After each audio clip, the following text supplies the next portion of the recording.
Welcome to Shukla study point. आप सभी का स्वागत है आपके अपने YouTube channel Shukla study point में। मैं शिवम शुक्ला आप सभी दोस्तों का हार्दिक स्वागत करता हूं।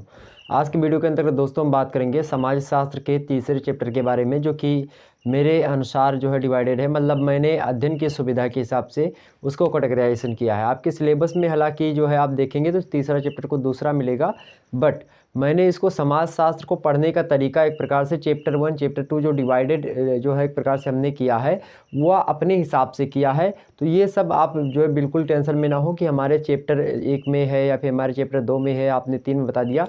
क्योंकि पहला वीडियो आपका क्या था, समाज शास्त्र के बारे में, हमने समाज शास्त्र के इतिहास के बारे में समझा था और समाज शास्त्र के जनक वगैरह के बारे में, समाज शास्त्र के अर्थ के बारे में समझा था। दूसरे वीडियो में हमने समाज शास्त्र की परिभाषाओं को समझा था, जिसमें हमने विस्तार से समाज शास्त्र की परिभाषा को देखा था कि कुछ विद्वान ऐसे हैं जो कि समाज शास्त्र को समाज का अध्ययन मानते हैं, कुछ विद्वान समाज शास्त्र को व्यक्ति का अध्ययन मानते हैं, कुछ विद्वान जो है समाज शास्त्र को समूह का अध्ययन मानते हैं, तो कुछ विद्वान समाज शास्त्र को सामाजिक अंतरक्रियाओं का अध्ययन मानते हैं। अलग अलग विद्वानों ने अलग अलग प्रकार से दृष्टिकोण अपनाया और उन्हीं दृष्टिकोणों के माध्यम से उन्होंने परिभाषाओं पर जो है अपनी प्रतिक्रिया दी। तो आखिरकार उसको आपने तो अच्छे तरीके से समझ लिया होगा। तो 2 लेक्चर इससे पहले हो चुके हैं, अगर उनको आपने अभी तक नहीं देखा है तो उनको प्लीज़ जा करके देख लीजिएगा। मोस्ट इंपॉर्टेंट है परीक्षा की दृष्टि से। आपकी परीक्षा चाहे ऑब्जेक्टिव हो चाहे लिखित हो, किसी भी प्रकार की परीक्षा हो या फिर दोनों टाइप की परीक्षा हो भी सकती है। चूँकि नया नियम लगा है तो इसको देखते हुए बात की जाए तो सेमेस्टर वाइज जो परीक्षा जो है पैटर्न आपका लागू हुआ है उसी से रिलेटेड हैं दोनों जो आपके पढ़े हुए हैं। हालांकि उसमें बीए फर्स्ट ईयर लिखा है तो फर्स्ट ईयर का पेपर 1 छपा होगा, तो पेपर 1 जो है आपका सेमेस्टर 1 में पढ़ना पड़ेगा। तो ये बात ध्यान रखेंगे। मतलब सेमेस्टर का मतलब यहाँ पर ये कर दिया गया है कि जो आपकी परीक्षा होनी है उसमें आपकी जो आपको जो लोड पड़ जाता था कि दोनों पेपर के एग्जाम्स आपको लास्ट में देने होते थे, उसी को एक प्रकार से जो है 6 महीने पर आपको देना पड़ेगा। ये व्यवस्था जो है यूनिवर्सिटीज़ अपनाने की तरफ जो है अग्रसर हैं। तो आप चाहे जैसी भी वो करवाएं, उस हम लोगों को बस पढ़ना है और पढ़ने के बाद में अपनी रणनीति, जैसे पेपर आएगा मैं रणनीतियाँ बहुत सारी आपको दे दूंगा, किस प्रकार से रणनीति करनी है, चाहे लिखित परीक्षा हो चाहे ऑब्जेक्टिव हो, किसी भी प्रकार का अगर पैटर्न होगा उसके लिए रणनीति शुक्ला एचडी पॉइंट चैनल पर उससे पहले आपको दे दी जाएगी। उसी रणनीति पर आप फॉलो करेंगे। अच्छे अंक प्राप्त हुए हैं हमारे पढ़ाए गए विद्यार्थियों के द्वारा। जो है बहुत सारे अंक प्राप्त किए गए, बहुत सारे लोगों ने हमारे पास रिजल्ट भी सेंड किए हैं जिसमें टॉपर भी रहे हैं।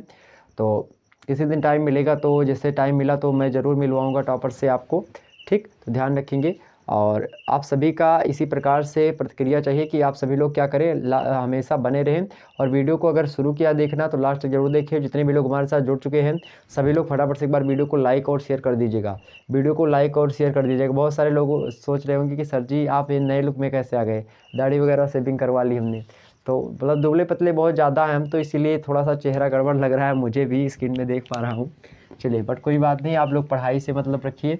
और हालांकि मुझे ही नहीं अच्छा लग रहा तो आप लोगों को शायद, क्योंकि एक शिक्षा मनोविज्ञान जब आप पढ़ते हो ना, तो शिक्षा मनोविज्ञान के अंतर्गत एक जो है ये चीज़ें होती है, एक मनोवैज्ञानिक इफेक्ट्स होता है कि जब सामने वाला टीचर या फिर जो सामने वाला स्टूडेंट होता है उसकी प्रतिक्रिया, मतलब वो थोड़ा सा अगर कोई व्यक्ति अच्छा दिखता है ना तो उसका अलग ही प्रभाव पड़ता है।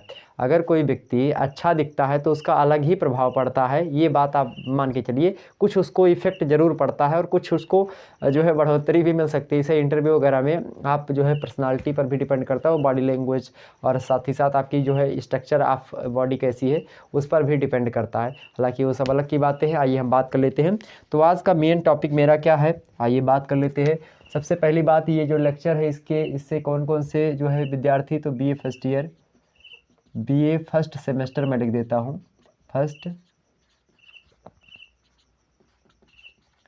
फर्स्ट सेमेस्टर के लिए इम्पोर्टेंट है। और क्लास आपकी किसकी हो रही है, सोशियोलॉजी की, सोशियोलॉजी की क्लास हो रही है। उसमें बात की जाए तो पेपर का नाम आपके क्या है, introduction to sociology, introduction to sociology. Chapter का नाम आपके क्या है, वैसे आपके बता दूं चैप्टर आपका जो है 3 जा करके पड़ेगा मेरे हिसाब से।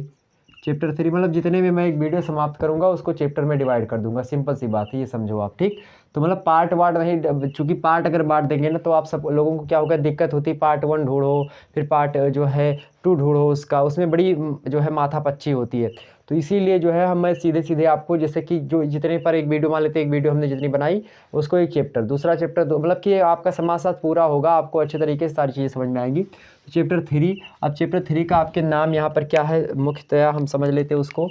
आपके चैप्टर का नाम यहाँ पर मैं लिख देता हूँ समाजशास्त्र का परिचय, क्या सॉरी समाज शास्त्र का अर्थ परिभाषा हमने समझ ली, उसकी विकास को समझा, उसकी उत्पत्ति के बारे में समझ लिया। अब हम समाजशास्त्र के जो है महत्व के बारे में समझते हैं, अर्थात भारत में समाजशास्त्र का क्या क्या महत्व है, आखिरकार हम समाजशास्त्र को पढ़ते हैं तो क्यों पढ़ते हैं, और उसके बाद में जो चैप्टर आएगा वो प्रकृति का चैप्टर होगा। हालांकि हो सकता है मैं प्रकृति को इसमें भी समेटने का प्रयास करूँ इसी वीडियो के अंतर्गत, लेकिन वो ना हो पाएगा क्योंकि छोटा छोटा वीडियो रहेगा, तो एक एक चैप्टर आप समझते हो चलो, ताकि आपको रिविज़न करने में दिक्कत हो, मतलब दिक्कत ना हो। जैसे कि आप यह वीडियो देखिएगा, उसके बाद में इसको एक बार जैसे कि लाइव आप देख रहे हो, अब दोबारा जब इसको फिर से देख लीजिएगा तो ये आपका कंठस्थ हो जाएगा, और इसका नोट्स बना लीजिएगा, उसको 2-3 बार पढ़ेंगे, ठीक। उसके अंदर परीक्षा आएगी तो भी अगर आपके पास समय है तो इसको देख लीजिएगा, देखते रहिएगा। अगर आपको पढ़ने की इच्छा नहीं रचाई में, आप अपना मुँह जो है अलग किया, आराम से ऐसे उठाया, फ़ोन उठाया, आराम से ईयरफोन लगा लिया, फिर वैसे देखा, ज़्यादा ईयरफोन मत लगाइएगा और देखिएगा, तो कहीं ना कहीं पे इससे क्या होगा, आपको अलग से बेनिफिट मिलेगा। सुनने से और देखने से कई प्रकार के जो है इफेक्ट पड़ते हैं, तो वो आप समझ जाइएगा, ठीक। तो यहाँ पर समाजशास्त्र के का महत्व देखेंगे, समाजशास्त्र का महत्व, ओके। और किसके संदर्भ में, भारत के संदर्भ में, भारत के संदर्भ में, क्योंकि हम भारत में रहते हैं इसीलिए जो है हम इसी के संदर्भ में इसके बारे में चर्चा करेंगे, समाजशास्त्र का महत्व, ठीक। अर्थात अंग्रेजी में अगर इसको मैं बताना चाहूँ तो क्या होगा इसका, इम्पोर्टेंस ऑफ सोशियोलॉजी, क्या इम्पोर्टेंस ऑफ सोशियोलॉजी लिख लीजिएगा, इम्पोर्टेंस ऑफ सोशियोलॉजी, ठीक। रेफरेंस टू इंडिया आप ऐसे लिख लीजिएगा कि जो है इंडिया के रेफरेंस में, बस इतना लिखिए, आप कोई दिक्कत की बात नहीं ज़्यादा लिखने की। यहाँ पर ये आपका क्या है, टॉपिक है, ठीक। तो इस टॉपिक के बारे में हम ओवरऑल चर्चा कर रहे हैं, तो इसके महत्व को हम समझते हैं एक एक करके। हालांकि इसके 10-11 महत्व हम समझेंगे विस्तार से, एक एक हेडिंग के माध्यम से आप उसको समझ सकते हैं। पहला जो आपका जो है प्रकार से बात की जाए, जो इसका महत्व है समाजशास्त्र का जो पहला महत्व है कि समाज शास्त्र जो होता है समाज का वैज्ञानिक अध्ययन करता है, क्या पहला महत्व यही है आपका कि जो समाज शास्त्र होता है, समाज शास्त्र समाज का क्या करता है, वैज्ञानिक अध्ययन करता है। समाज शास्त्र समाज का किसका, समाज का वैज्ञानिक अध्ययन करता है, ठीक है। कि कैसा अध्ययन करता है भाई, वैज्ञानिक अध्ययन करता है, ओके, वैज्ञानिक अध्ययन करता है। मेरे साथ साथ लिखिएगा सभी लोग, वैज्ञानिक अध्ययन करता है। अब वैज्ञानिक अध्ययन क्या होता है सबसे पहले समझिए। तो यहाँ पर आप देखिए, सबसे पहली बात यहाँ पर ये है कि जो है कुछ विद्वान जो है समाजशास्त्र को सीधे सीधे क्या कहते हैं, एक विशुद्ध विज्ञान। चूँकि आप यहाँ पर लिखेंगे, चूँकि बात की जाए समाजशास्त्र की, चूँकि समाजशास्त्र जो है मेरे प्यारे दोस्तों, समाजशास्त्र एक विशुद्ध विज्ञान है। कैसा है, एक विशुद्ध विज्ञान है। विशुद्ध मतलब क्लियरली विज्ञान है, विशुद्ध विज्ञान है। क्योंकि इसमें क्या होता है, इसमें वैज्ञानिक अध्ययन पद्धतियों का प्रयोग करके इसका अध्ययन किया जाता है। तो चूँकि समाजशास्त्र एक विशुद्ध विज्ञान है, इसीलिए क्या होता है, इसीलिए यह वैज्ञानिक अध्ययन करता है किसका, समाज का। क्योंकि समाजशास्त्र के अंतर्गत हम किसका अध्ययन करते हैं, समाज का अध्ययन करते हैं। कुछ विद्वान ऐसे हैं, कुछ विद्वान किसका अध्ययन मानते हैं, कुछ विद्वान जो है वो समाजशास्त्र को समाज का अध्ययन मानते हैं, और जब कुछ विद्वान जो है समाजशास्त्र को समाज का अध्ययन मानते हैं, यानी सोसाइटी का अध्ययन मानते हैं, अर्थात sociology is the study of society, okay. यह बात ध्यान रखिए, sociology is the study of society, और स्टडी ऑफ मतलब कि एक प्रकार से scientific study of society, okay. समाजशास्त्र जो होता है समाज का वैज्ञानिक अध्ययन करता है। इस दृष्टि से हम मोस्ट इम्पोर्टेंट है, क्योंकि समाज जो कि बहुत पहले पिछड़ा था, और समाज के बारे में कोई आप कभी ये सोचे हैं कि जो है परिवार क्या है, आपने कभी समाज के बारे में सोचा, समाजशास्त्र पढ़ने से पहले कभी आपने यह नहीं सोचा होगा कि समाजशास्त्र भी कोई विषय वस्तु हो सकती है, कभी आपने शायद ऐसा ना सोचा हो। बट यहाँ पर आपको ये चीज़ें सोचने पर मजबूर करता है कौन, समाजशास्त्र। क्योंकि समाजशास्त्र क्या करता है भाई, वैज्ञानिक अध्ययन करता है, किसका, वैज्ञानिक अध्ययन करता है समाज का। और समाज का वैज्ञानिक अध्ययन होने लगा, इसलिए भारत की बात की है तो भारत में भी समाजशास्त्र का वैज्ञानिक अध्ययन प्रारंभ हुआ। तो ये मोस्ट इंपॉर्टेंट है, चूँकि जब एक विशुद्ध विज्ञान, जब समाज का वैज्ञानिक अध्ययन होगा, यह बात ध्यान रखें, जब समाज का क्या होगा, जब समाज का वैज्ञानिक अध्ययन होगा, इससे समाज क्या होगा, समाज जो होगा वो आगे बढ़ेगा। क्या होगा भाई? समाज जो होगा वो आगे बढ़ेगा हर क्षेत्र में। और उसकी जो रूढ़वादियाँ हैं, अर्थात जो रूढ़ियाँ समाज में फैली हुई हैं, रूढ़ियाँ हो गई, चाहे वो भ्रांतियाँ कोई फैली है समाज में, कोई भ्रांतियाँ फैली हैं समाज में, तो वो सब कहीं ना कहीं पे रूढ़ियाँ, भ्रांतियाँ। और बात की जाए जो है बहुत दिनों से जो बात की जाए कोई परंपरागत जो कोई ऐसी चीज़ है, परंपरागत कोई जो है मुद्दे जो हैं, परंपरागत मुद्दे जो कि एक प्रकार से लगातार फैले हुए हैं, तो वो समाप्त हो सकते हैं वैज्ञानिक अध्ययन से। साथ ही साथ समाज क्या होगा, लगातार क्या होगा मेरे प्यारे दोस्तों, लगातार समाज की क्या होगी, प्रगति होगी। लगातार समाज क्या होगा, आगे बढ़ेगा अपनी जो है उच्चतर जो है चीज़ों के साथ, मतलब कि आगे बढ़ेगा बड़ी तेज़ी से जब समाज का वैज्ञानिक अध्ययन होगा। तो इसीलिए समाज, ये एक विशेष महत्व है कि समाजशास्त्र जो होता है समाज का वैज्ञानिक अध्ययन करता है। क्या? समाजशास्त्र जो होता है समाज का वैज्ञानिक अध्ययन करता है। ओके। दूसरा क्या है कि समाजशास्त्र व्यक्ति के विकास में संस्थाओं के स्थान का अध्ययन करता है। क्या? व्यक्ति के विकास में संस्थाओं के स्थान का अध्ययन करता है। व्यक्ति के विकास में संस्थाओं के स्थान का अध्ययन करता है। व्यक्ति के विकास में संस्थाओं के स्थान का अध्ययन करता है। व्यक्ति के विकास में संस्थाओं के स्थान का अध्ययन करता है। दूसरा पॉइंट, व्यक्ति के विकास में संस्थाओं के स्थान का अध्ययन करता है। दूसरा पॉइंट कि समाजशास्त्र जो होता है व्यक्ति के विकास में संस्थाओं के स्थान का अध्ययन करता है। समाजशास्त्र व्यक्ति के समाजशास्त्र क्या था, हमने क्या बोला आपके सामने? समाजशास्त्र जो होता है, समाजशास्त्र व्यक्ति के विकास में संस्थाओं के स्थान का अध्ययन करता है। व्यक्ति के विकास में संस्थाओं के स्थान का अध्ययन करता है। व्यक्ति के विकास में संस्थाओं के स्थान का अध्ययन करता है।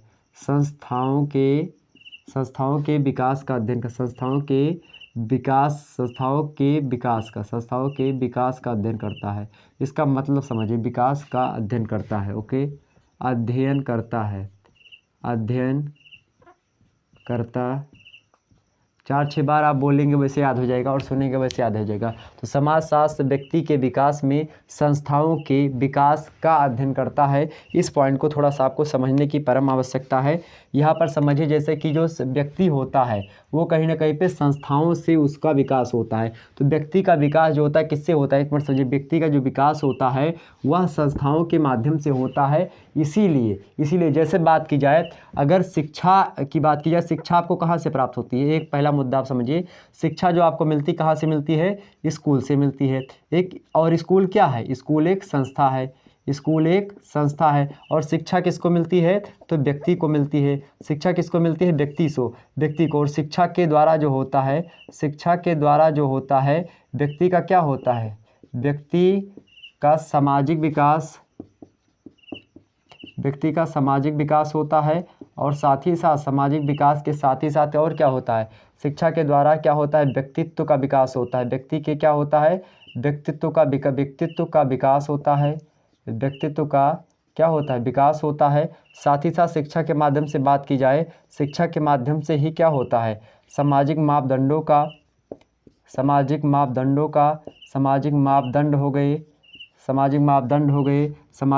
मूल्य हो गए, सामाजिक जो है प्रकार से जो नियम है, उन नियमों का एक प्रकार से क्या होता है? उसको ज्ञान होता है।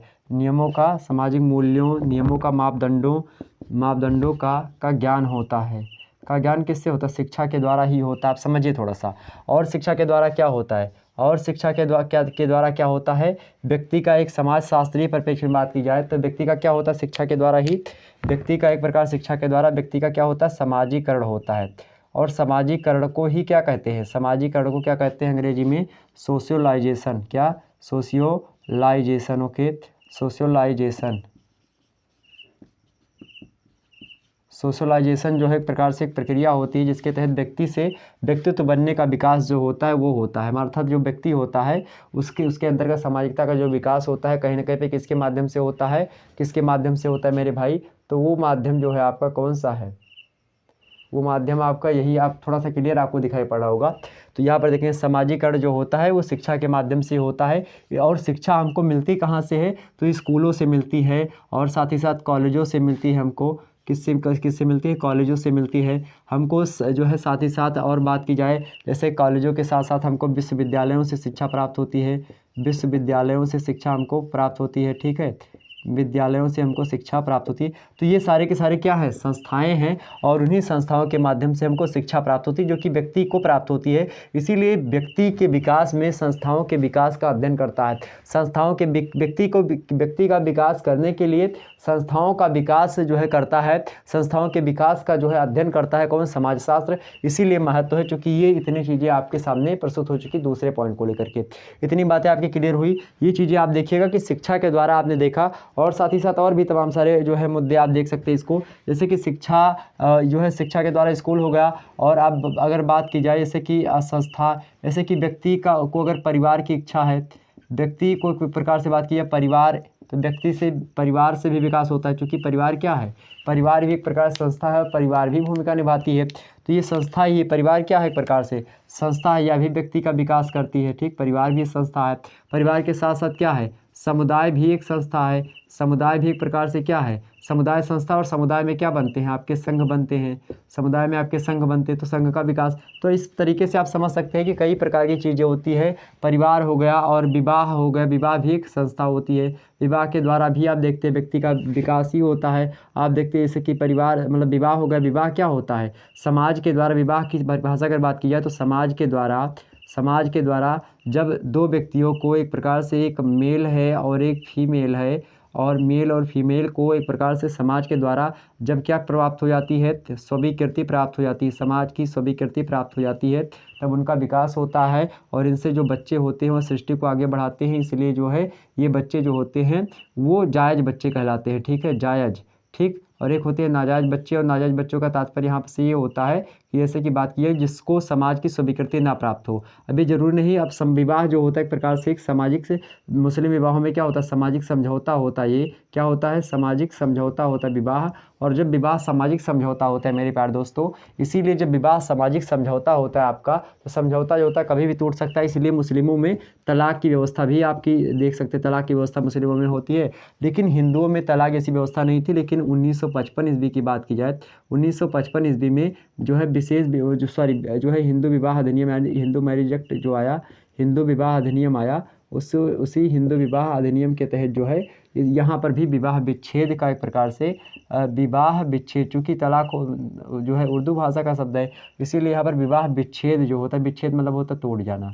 विवाह का टूट जाना को हम क्या कहते हैं, जो है ये कब लागू हुआ, 1955 ईस्वी के बाद से। तो ये चीज़ें आपके जो है स्क्रीन पर लिखी हुई, इसको नोट डाउन कर लीजिएगा, इसको फटाफट से इसका स्क्रीनशॉट लीजिए। तब तक मैं आगे बढ़ता हूँ और ये मुद्दों को समझाने का आपको प्रयास करता हूँ। ओके, इसका आप सभी लोग स्क्रीनशॉट लीजिएगा फटाफट से। तो आपने स्क्रीनशॉट इसका ले लिया होगा। अब इसको हम मिटाने का प्रयास करते हैं। ठीक है, इसको मिटा दें आप सभी लोग, इसका स्क्रीनशॉट लीजिएगा फटाफट से। और तीसरा आपका है शिक्षा के विषय मतलब शिक्षा के विषय के रूप में भी समाजशास्त्र उपयोगी है। शिक्षा के विषय के रूप में भी समाजशास्त्र उपयोगी। आइए समझते शिक्षा के विकास के रूप में कैसे उपयोगी है। शिक्षा के विषय के रूप में भी समाजशास्त्र उपयोगी है। दो महत्व आपने समझ लिए शिक्षा के, ओके सॉरी समाजशास्त्र के भारतीय परिप्रेक्ष्य में दो महत्व आपने समझ लिए। हालांकि ये हर एक देशों में ऐसा ही हो सकता है, कोई ज़रूरी नहीं कि जो है ये भारतीय परिप्रेक्ष्य में ही है, बट पढ़ना हमको भारतीय परिप्रेक्ष्य में ही। ओके, यहाँ पर आपने इतना देखा। अब थोड़ा सा हम और आगे बढ़ते। तीसरा क्या है, तीसरा मुद्दा क्या है, जो शिक्षा होती है, शिक्षा के विषय के रूप में समाजशास्त्र उपयोगी है। शिक्षा के विषय के रूप में क्या भाई, शिक्षा के विषय के रूप में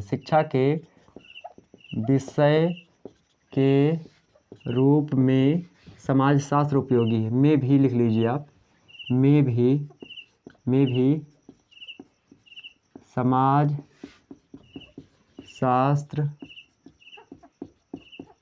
उपयोगी। इसका मतलब क्या है, इसको समझिए थोड़ा सा। शिक्षा के विषय के रूप में कैसे उपयोगी है, शिक्षा के विषय के रूप में, चूँकि समाजशास्त्र आपको पता है समाजशास्त्र विद्यालयों में पढ़ाया जाता है। मैं आपको समाजशास्त्र की शिक्षा दे रहा हूं, तो समाजशास्त्र से आपको कहीं ना कहीं पे समाज में उठने बैठने के, समाज में बोलने के तरीका, समाज में कौन व्यक्ति का स्तर कैसा होता है, उसका एक प्रकार से स्तर के साथ साथ उसका समाज में क्या योगदान रहा है, तमाम प्रकार के मुद्दों पर आप समझ सकते हैं। तमाम प्रकार की चीज़ों के बारे में आपको जानकारी होती है। ठीक, तमाम प्रकार की चीज़ों के बारे में आपको जानकारी प्राप्त होती है। इसीलिए समाजशास्त्र जो होता है शिक्षा के विषय में उपयोगी है। आप देखते हैं कॉलेजों में, विश्वविद्यालयों में, अलग अलग स्थानों पर आज शिक्षा मतलब कि शिक्षा के क्षेत्र में समाजशास्त्र काफ़ी अहम भूमिका निभा रहा है। जैसे बात की जाए, अब सबसे पहले भारतीय परिप्रेक्ष्य में बात कर रहा हूँ। सबसे पहले बम्बई विश्वविद्यालय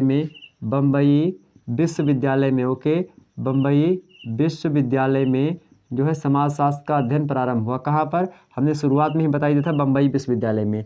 बम्बई विश्वविद्यालय में कहाँ पर? भारत में सबसे पहले। तो भारत में सबसे पहले कहाँ पर जो है बम्बई विश्वविद्यालय में समाजशास्त्र का अध्ययन प्रारंभ होता है। इसके बाद में धीरे धीरे क्या होता है, समाजशास्त्र का अध्ययन अन्य जो है जो विषय मतलब कि जो अन्य विश्वविद्यालय हैं उनमें भी समाजशास्त्र का अध्ययन प्रारंभ हो जाता है। इसके साथ ही साथ आप देखते होंगे कि ये धीरे इसके बाद आप देखते होंगे यूपी की बात की जाए, इसके बाद यूपी अर्थात उत्तर प्रदेश में लखनऊ विश्वविद्यालय में, ठीक है, लखनऊ विश्वविद्यालय में समाजशास्त्र का अध्ययन प्रारंभ होता है। लखनऊ विश्वविद्यालय में समाजशास्त्र का अध्ययन प्रारंभ हो जाता है। विद्यालय में समाजशास्त्र का अध्ययन प्रारंभ होता है। समाजशास्त्र का अध्ययन प्रारंभ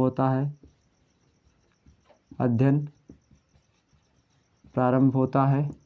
ठीक, तो कहीं ना कहीं पे आप देखते होंगे कि ये एक शिक्षा के विषय के रूप में क्या है, समाजशास्त्र उपयोगी है। अर्थात एक विषय है समाजशास्त्र जिसको आप जो है बालकों को पढ़ाते हैं और बालक जो इसको पढ़ करके अलग अलग प्रकार की, अब देखेंगे लगातार आप देखते हैं अभी तो ये विश्वविद्यालय में पढ़ाना प्रारंभ होता है। उसके बाद में धीरे धीरे इस तमाम सारे विश्वविद्यालय, महाविद्यालयों में, कॉलेजों में, इंटर वगैरह में आप देखते होंगे समाजशास्त्र पढ़ाया जाने लगा। इंटर में बच्चे पढ़ते हैं, हाई स्कूल में पढ़ते हैं समाजशास्त्र के बारे में। आप शुरुआत से ही समाजशास्त्र के बारे में अध्ययन करना प्रारंभ कर देते हैं और अपने आसपास के पड़ोस के बारे में और तमाम प्रकार की चीज़ों के बारे में जो चीज़ें आपको लगती हैं कि हाँ ये ओरली हैं, उनके बारे में आपको अध्ययन करने को मिलता है समाजशास्त्र के अंतर्गत। बड़ा रुचिकर विषय समाजशास्त्र, कोई दिक्कत की बात नहीं, क्योंकि इसमें जो आप पढ़ते हैं आपके आसपास की चीज़ें होती हैं उसके बारे में आप पढ़ते हैं। तो कहीं ना कहीं पे इसमें, और आप अब ध्यान रखेंगे, अब मॉडर्न तकनीकी के साथ ही साथ जो कुछ ट्रेनिंग कॉलेज हैं उन ट्रेनिंग कॉलेजों में भी समाजशास्त्र का अध्ययन प्रारंभ हो गया है। तो ट्रेनिंग कॉलेजों में भी अब समाजशास्त्र पढ़ाया जाने लगा है। इस दृष्टि से जो है समाजशास्त्र बड़ा ही उपयोगी है।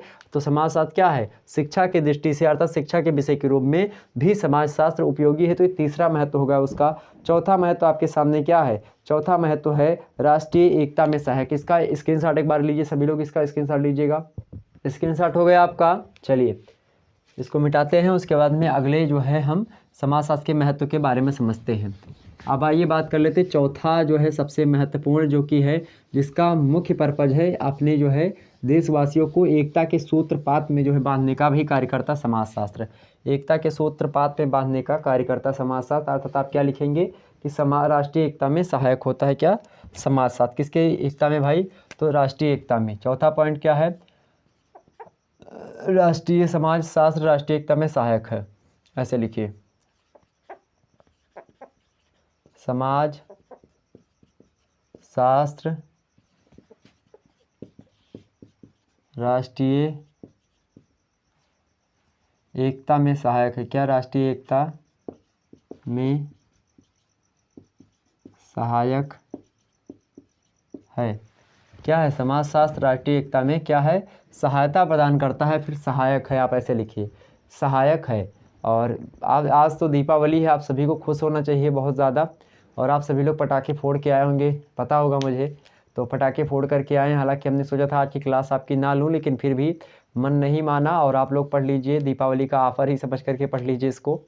तो बहुत बहुत धन्यवाद आप सभी का। दीपावली बहुत अच्छे से बीती होगी आप सभी की, और यही उम्मीद है कि अभी आप लोग पटाखे फोड़ रहे होंगे, साथ ही साथ वीडियो देख रहे होंगे।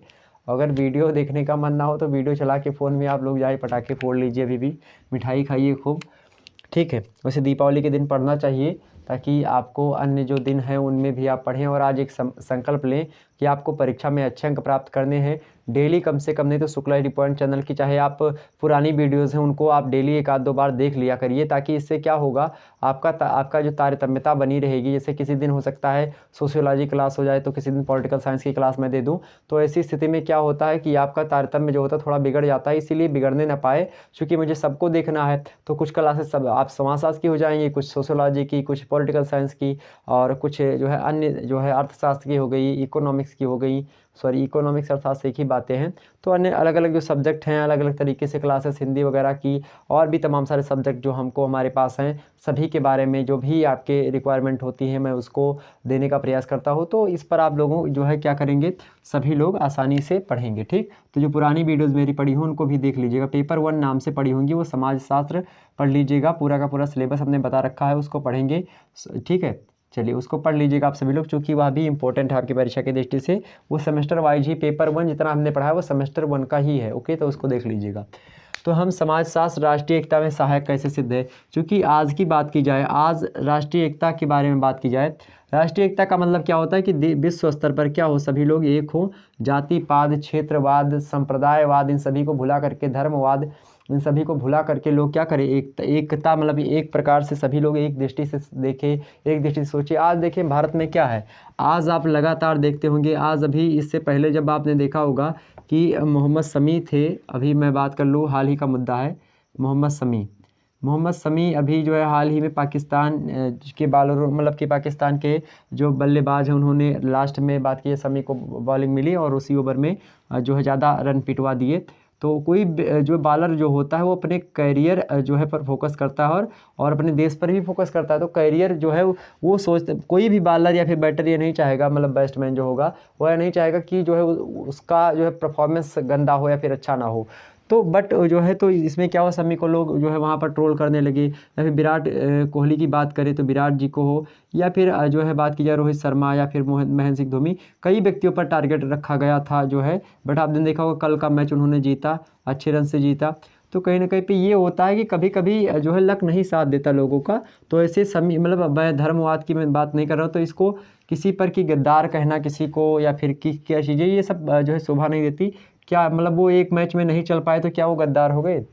आप ये भी सोचिए, एक मैच में अगर कोई व्यक्ति या फिर 2 मैच में कोई पिट जाता है या कोई जो है नहीं मार पाता है, आउट हो जाता है, तो क्या वो अब पहले से जितनी भी अच्छाइयाँ उसकी है उसको आप दाब देंगे? मान लेते हैं मैं पढ़ा रहा हूँ, 10 दिन आपको अच्छा पढ़ाऊँ, एक दिन गलत थोड़ा सा निकल जाए मुझ से, तो क्या उसके लिए आप जो है डिसलाइक या रिपोर्ट करें चैनल को? ऐसा तो नहीं ना, बिल्कुल।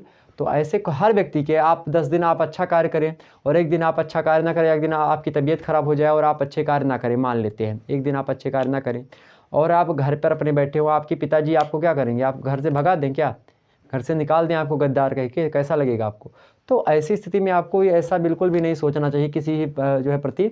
हर व्यक्ति अपने आप में बेस्ट देने का प्रयास करता है, हर व्यक्ति या फिर हर जो है चीज़ें जो होती हैं अपने आप में बेस्ट देने का प्रयास हर एक व्यक्ति करता है। अब उसमें हो सकता है कि वो कभी कभी सफल होता है, कभी कभी नहीं सफल होता है। दुनिया में 2 ही चीज़ें होती है, एक तो आप असफल होंगे या फिर आप सफल होंगे, 2 ही चीज़ें होती, चाहे हार चाहे जीत।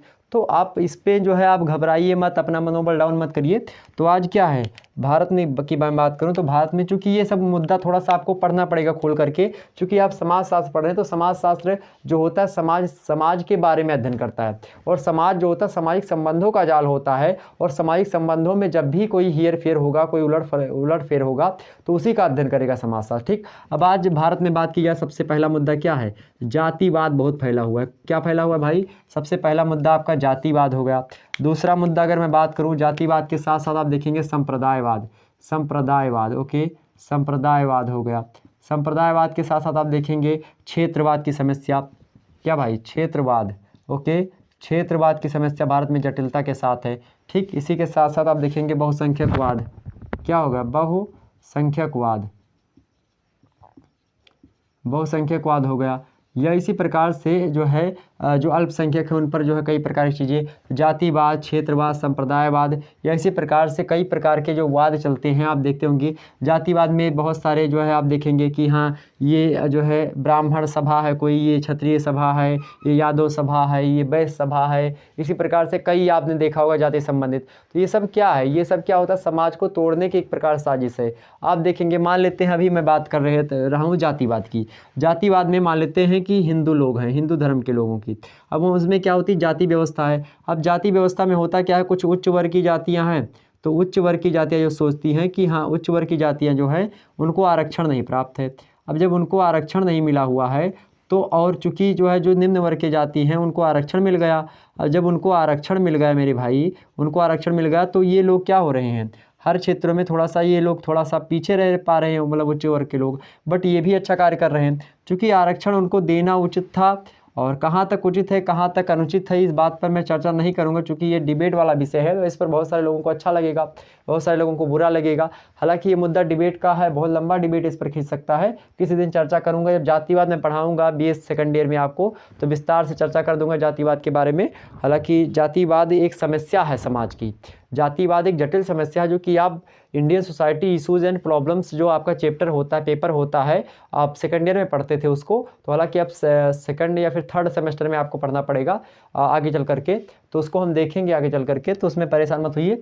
तो ये जो उच्च वर्ग या निम्न वर्ग के बीच में जो एक प्रकार से तनातनी होती है, या कभी कभी आप देखते हैं ब्राह्मण और क्षत्रिय के बीच में, ब्राह्मण क्षत्रियों के बीच में हो गई, चूँकि जो दो उच्च वर्ग है, या इसी प्रकार से आप देखते हैं शूद्रों में हो गई, या फिर बहुत सारे लोग शूद्र लोग सोचते हैं कि जो उच्च वर्ग के लोग हैं, या फिर जो वैश्य लोग हैं, या जो ये शूद्र वैश्य, या फिर जो क्षत्रिय या फिर वैश्य या ब्राह्मण जो लोग हैं, ये सोचते हैं कि ये हम कितना आगे हो जाएं, और आप कोई भी जाति हो, मैं बोल रहा हूँ कोई भी जाति हो, ये अपने आप को क्या करे, आगे बढ़ा ले, कोई भी जाति अपने आप को आगे बढ़ाए, समझिए बड़ा इंपॉर्टेंट पॉइंट है। क्योंकि कभी एग्जाम से प्रश्न आपसे ऐसे पूछ जाता है जातिवाद को लेकर के, या फिर ऐसे भी प्रश्न आपसे पूछा आता है कि जो है समाज शास्त्र राष्ट्रीय एकता में सहायक है, इस कथन की पुष्टि करिए। तो ऐसे प्रश्नों को आपको जो है तार्किकता के साथ समझना परम आवश्यक है, ठीक। तो यहाँ पर मान लेते हैं आपसे पूछ लिया गया कि कोई भी जाति जो होती है वो आगे बढ़े। मैं कह रहा हूँ कि कोई भी जाति हो वो अपना आगे बढ़े, अपना विकास करे, अच्छे अच्छे प्रतिभावान चीज़ों को, मतलब हर क्षेत्र में अलग मतलब अपनी छाप छोड़े, लेकिन किसी को दाब करके नहीं, मतलब किसी को दबा करके नहीं। आप अपने आप से आगे बढ़ो, किसी को दबा करके अगर आप आगे बढ़ोगे तो उसमें आपकी महानता नहीं होगी। ये किसी को आप दबा करके आगे बढ़ रहे हो, मतलब आप किसी की बिना बुराई किए आप आगे बढ़ो, तो ये आपकी महानता होती है।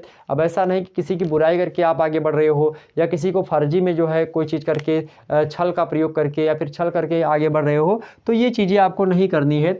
आपको क्या करना है, तो जातिवाद यही होता है कि आप एक दूसरी जाति को क्या करते हैं, नीचा दिखाने का प्रयास करते हैं। आज निम्न वर्ग के लोग सोचते हैं कि हमारे पूर्वजों पर इन्होंने अत्याचार किया है, या फिर इसके वजह से मैं बदला लूँ इसका, तो ये सब भी गलत भावनाएं हैं आपके मन में जो चल रही हैं कि हमने आपके साथ हमारे पूर्वजों ने आपके पूर्वजों पर आधिपत्य किया, या फिर क्या किया। उस समय की परिस्थिति जो थी, उस समय की परिस्थिति दूसरी थी और आज की परिस्थिति दूसरी है। जैसे जैसे समाज के परिस्थिति में परिवर्तन आता जाता है, समाज के स्वभाव में अर्थात सामाजिक प्रक्रियाओं में, सामाजिक वातावरण में, सामाजिक नियमों में, सामाजिक मापदंडों में भी परिवर्तन आता है, और सामाजिक क्रियाकलापों के साथ साथ सामाजिक संबंधों में भी परिवर्तन आता है। तो इस प्रकार से आप समझिए समाज जो होता है इसमें लगातार परिवर्तन होता रहता है, और इस प्रकार से जिस समय की जो परिस्थिति होती है उसी समय के हिसाब से वहाँ की चीज़ें सही होती हैं। तो आप ये मत समझिए कि जो आज चल रहा है वो गलत है, और ना जो पहले चल रहा था वो गलत है। गलत कुछ भी नहीं है, गलत है आपकी मानसिकता, और गलत है आपके जो विकार हैं। तो आपके मन में जो मनोविकार हैं उन मनोविकारों को मारिए, और गलत कुछ भी नहीं, दुनिया में जो हो रहा है वो सब सही हो रहा है, सब अपने स्थान पर उचित है। यह बात हमेशा ध्यान रखेंगे, आपके करने या न करने से किसी एक के कुछ नहीं होगा, यह बात आप ध्यान रखेंगे, ठीक। तो ये एक बात यही मन में बैठाइए कि आप अपने हिसाब से अपने आप को सुटेबल रखें, अपने आप को सही रखें, बाकी दुनिया खुद ही सुधर जाएगी। तो आप केवल अपने आप की जिम्मेदारी लीजिए, थोड़ी बहुत आप अपने देश की जिम्मेदारी लीजिए, वो अलग क्षेत्रों में लीजिए। आप जाति को अपने बढ़ाने में ना फंसें, या फिर अपने धर्म को बढ़ाने में ना फंसे। अब क्या होता, तो जातिवाद होती है, उसके बाद में कुछ संप्रदायवाद हो जाता है कि हाँ दो धर्म के बीच में, जैसे हिंदू हुई मुस्लिम हो गए, आए दिन दंगे होते रहते हैं। तो हिंदू मुस्लिम जो दंगे होते हैं, तो क्या होता है, जातिवाद जो होता है, जातिवाद क्या होता है, जातिवाद से एक तो होता है धर्म परिवर्तन का कारण भी होता है जातिवाद। धर्म परिवर्तन का कारण क्या होता है, जातिवाद। जातिवाद से धर्म परिवर्तन भी होता है, बात ध्यान रखेंगे। संप्रदायवाद से क्या होता है, वैमनस्यता फैलती। वैमनस्यता के साथ साथ क्या होता है, लोग देश कभी कभी क्या होता है देश छोड़ कर चले जाते हैं। जैसे आप पाकिस्तान से देखेंगे या फिर आप देखेंगे जो है बांग्लादेश से या फिर चाइना हो या फिर अलग अलग देशों से, जहाँ पर जैसे बीगर मुसलमान जो चाइना में है वहाँ पर बहुत ज़्यादा प्रताड़ना सैनिकों को मिलती हैं चाइना के द्वारा।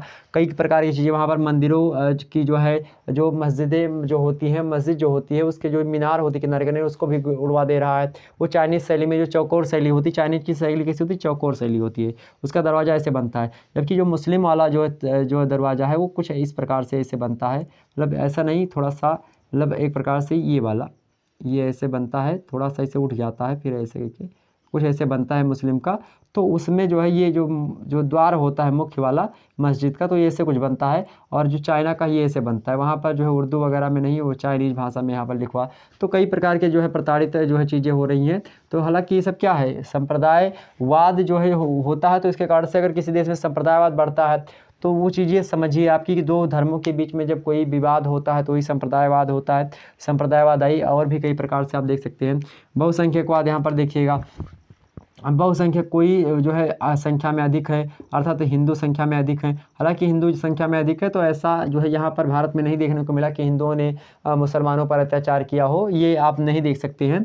तो जो है लेकिन जहाँ पर देखेंगे आप, जैसे कि मैं ये बातें आप बुरा मत मानिए, किसी को बुरा लगे या किसी को अच्छा लगे, तो इसमें मेरी जो है किसी धर्म के प्रति राय नहीं है। क्योंकि आप ये सोचें कि शुक्ला सर जो है एक प्रकार से ब्राह्मण हैं तो ये दूसरी जातियों को दूसरे तरीके से बोल रहे हैं। तो मेरी विचारधारा जो एकदम से बिल्कुल स्पष्ट है, खुली विचारधारा है। मैं सभी को एक प्रकार से एक दृष्टि से देखता हूँ, एक दृष्टि से। चूँकि मैं जो है ये बैकग्राउंड के हिसाब से मैं अपने आप को डिसाइड नहीं करता कि मैं ब्राह्मण हूँ इसीलिए मैं ब्राह्मण के बारे में बोलूँ या ब्राह्मण को आगे बढ़ा करके बोलूँ, ऐसी विचारधारा नहीं। सभी एक प्रकार से प्रकृति के यहाँ से अच्छे आए हैं, सभी के चार पैर, मतलब चार पैर बोल रहा हूँ, सभी के दो हाथ दो पैर सभी के बराबर हैं और सभी के एक प्रकार लगभग विचारधाराएं भी समान होती हैं।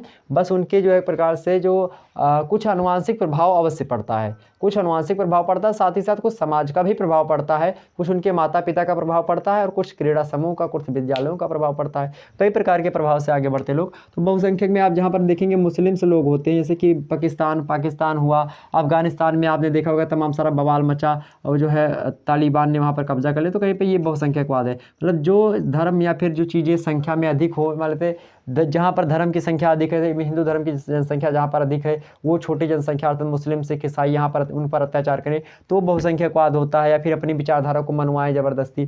तो ये सब चीज़ें होती हैं। तो कहीं ना कहीं पे ये आज लगातार भारत में, हालांकि इस पर ज़्यादा मैंने डिबेट कर दिया, थोड़ा वीडियो लंबा ही जाएगा, चलिए इस पर हम हटाते हैं। क्षेत्रवाद क्या होता है, किसी क्षेत्र विशेष जाते हो आप, मान लेते हैं आप अपने क्षेत्र से हैं, मान लेते हैं मैं गोंडा से हूँ, मान लेते हैं मैं गोंडा से हूँ, एक मिनट समझिए, मैं गोंडा से हूँ और मैं इंटरव्यू वाले पैनल पर बैठा हुआ हूँ। अब कोई व्यक्ति गोंडा का अगर पहुंच जाता है और मैं जो है इंटरव्यू ले रहा हूं उसका, तो कहीं ना कहीं मेरे मन में एक विचार उत्पन्न होगा कि हाँ ये व्यक्ति मेरे क्षेत्र से है, तो इसको क्यों ना थोड़ा 2 नंबर या 1 नंबर जो मेरे अंडर में है उसको आगे बढ़ा दिया जाए। ये आप देखते होंगे जब कभी भी सेंटर जो है, आप परीक्षा सिस्टम की बात कर लीजिए, जब कभी भी सेंटर जो है आपका अस्थाई रहता है, जब सेंटर आपका क्या होता है अस्थाई रहता है, तो ऐसी स्थिति में क्या होता है, आपको नकल वगैरह करने के लिए थोड़ा बहुत चांसेस हो जाते हैं कि हाँ जो टीचर पहचानते हैं आपको, हो सकता है 1 आध नंबर का बता दिया आपको। तो ये क्या होता है, एक प्रकार से ये आपको बेनिफिट मिल जाता है क्षेत्रवाद का, या फिर क्षेत्रवादता कि आप किसी दूसरे क्षेत्र से हैं। आप मान लेते हैं मैं गोंडा से था और मैं कानपुर जाकर रह रहा था। अब मैं कानपुर जो है था, अब कानपुर में हुआ क्या, गोंडा से कोई व्यक्ति जो होगा वो कानपुर पहुंचेगा। अब वहाँ पर मान लेते किसी लड़के से जो है, किसी कोई लड़का उससे जो है यहाँ पर इसकी जो है कानपुर में जो है गोंडा का लड़का है और कानपुर से कोई लड़का है, उससे लड़ाई हो गई। चूँकि मैं गोंडा का मूल निवासी था इसलिए क्षेत्रवाद की भावना मेरी गोंडा की है, ठीक ध्यान रखेंगे। अब यहाँ पर 2 लड़के क्या हैं, लड़ रहे हैं। अब इसमें एक गोंडा का है जो कि गोंडा वाले की गलती है, फिर भी मैं क्या करूँगा, अगर गोंडा वाले के पास पहुँचूँगा तो मैं क्या करूँ, गोंडा वाले का ही पक्ष छोड़ूंगा। तो ये एक प्रकार से ये जो धारणा होती, मैं ऐसा करूँगा नहीं, मैं देखूंगा कि किसी गलती है, लेकिन एक प्रकार से जेन्युइनी जो अनुवांशिक है या फिर जो आज आप समाज में देखते हैं वो सेम यही होगा, सेम यही होगा कि आप गोंडा वाले लड़के का ही पक्ष लेंगे। आपका भाई कहीं पर झगड़ा कर रहा हो, भले ही आपके भाई की गलती हो, लेकिन कभी कभी आप क्या करते हैं, अपने भाई की गलती मान लेते हैं, लेकिन कभी ऐसी सिचुएशन आ जाए कि किसी दूसरे क्षेत्र का हो या फिर कहीं पर एक्सीडेंट वगैरह हो जाए, तो आप अपने जो है पक्ष की ओर ज़्यादा झुकाव लेंगे, क्योंकि आपकी मानसिकता वैसी ही है, क्योंकि आपका वह भाई है या फिर आपका रिलेटिव है। तो ये आप चीज़ें समझ लीजिए। तो इतना चीज़ें हो गई। तो आज जहाँ क्षेत्रवाद, जातिवाद, संप्रदायवाद, बहुसंख्यकवाद लगातार देश को विखंडित करने में लगे हैं, लगातार विखंडित करने में लगे हैं, वहीं समाजशास्त्र जो है, वहीं कहने का तात्पर्य यही था कि वहीं समाजशास्त्र आज क्या है, लगातार राष्ट्रीय एकता में एक बड़ा सहायक है। चूँकि समाजशास्त्र के मुद्दों और समस्याओं में हम क्षेत्रवाद पढ़ते हैं, जातिवाद पढ़ते हैं, संप्रदायवाद पढ़ते हैं, बहुसंख्यकवाद पढ़ते हैं, इन सभी के बारे में पढ़ते हैं, ये सब समस्याओं के रूप में पढ़ते हैं। तो उसमें समाजशास्त्र जब आप पढ़ेंगे, जब हम पढ़ाएंगे, तो उसमें हम इन सभी के समस्याओं के निदान के बारे में बताएंगे कि आखिरकार इस समस्याओं को, इन समस्याओं को हम कैसे रोक सकते हैं, इन समस्याओं पर हम अंकुश कैसे लगा सकते हैं। इसके लिए कई प्रकार के नियमावली, कई प्रकार की चीज़ें हम बताते हैं, तो वो चीज़ें आपको यहाँ पर देखने को मिल सकती। तो इसलिए समाजशास्त्र जो होता है वह सामाजिक संबंधों के साथ ही साथ क्षेत्रवाद, जातिवाद, संप्रदायवाद, बहुसंख्यकवाद को कम करने का एक प्रकार से बहुत अधिक मात्रा में प्रयास करता है। तो ये बातें यहाँ तक आपके समझ में आ गई होंगी। अब थोड़ा सा एक बार क्या लेंगे, आप सभी लोग इसका स्क्रीनशॉट लीजिएगा और मैं इसके बाद में आगे बढ़ता हूँ। तो आपने इसका स्क्रीनशॉट ले लिया होगा, तो इसको हम मिटाने का प्रयास करते हैं। आप सभी लोग इसका स्क्रीनशॉट ले लिए होंगे। आगे थोड़ा सा बढ़ते हैं, आगे बढ़ते हैं और अगले मुद्दे की ओर हम समझते हैं। ठीक, अगला मुद्दा आपका क्या है, 5वां नंबर मुद्दा आपका है सामाजिक समस्याओं को हल करने में सहायक। समाजशास्त्र जो होता है, समाजशास्त्र क्या है भाई, समाजशास्त्र जो होता है सामाजिक समस्याओं को हल करने में सहायक है। आधुनिक जो समस्याएं हैं, 5वां क्या है, समाजशास्त्र, समाज शास्त्र आधुनिक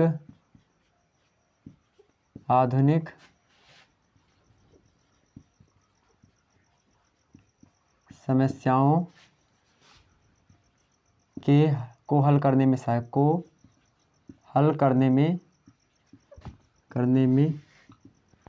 समाजशास्त्र आधुनिक समस्याओं को हल करने में सहायक है या फिर सहायता प्रदान करता है।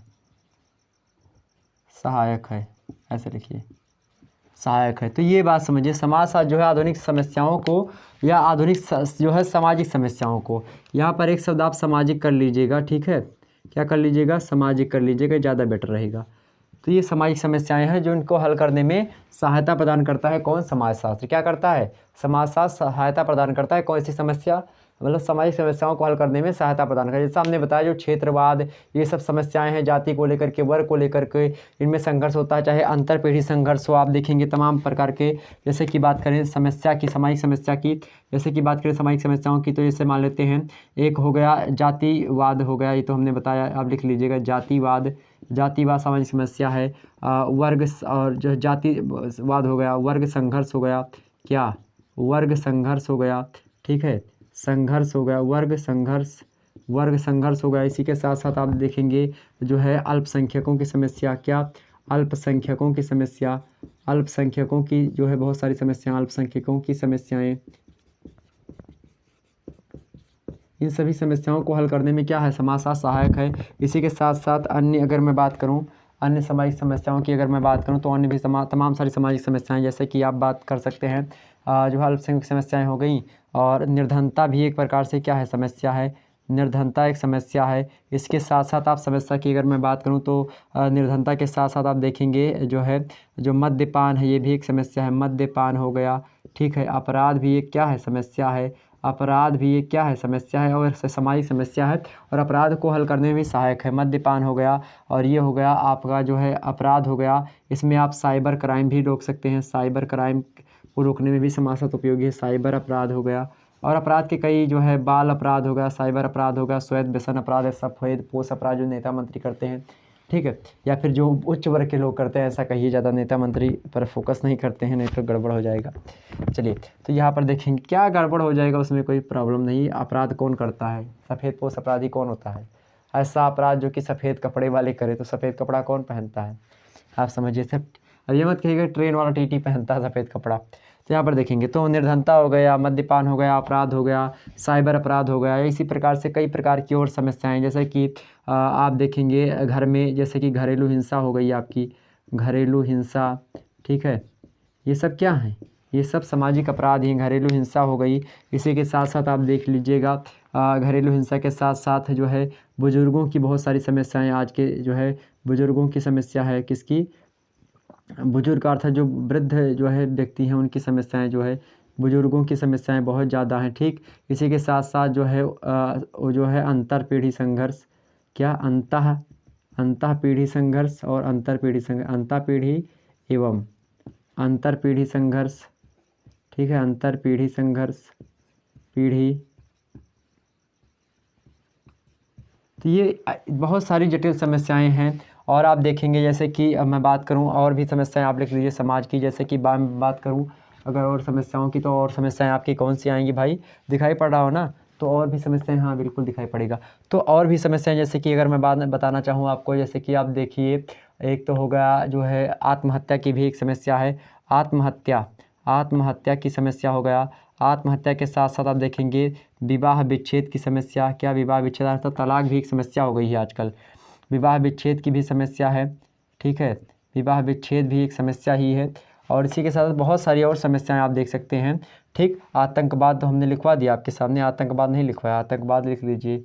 ठीक है, आतंकवाद भी एक समस्या, आतंकवाद क्योंकि उनकी जो मानसिक जो है शैली डेवलप की जाती है, जो उनकी मानसिक शैली डेवलप की जाती है वो कहीं ना कहीं पे जो संबंधों में ही उनके जो है एक प्रकार से कूट कूट कर भर जाता है कि हाँ ये चीज़ें गलत हैं, ये चीज़ें अच्छी हैं।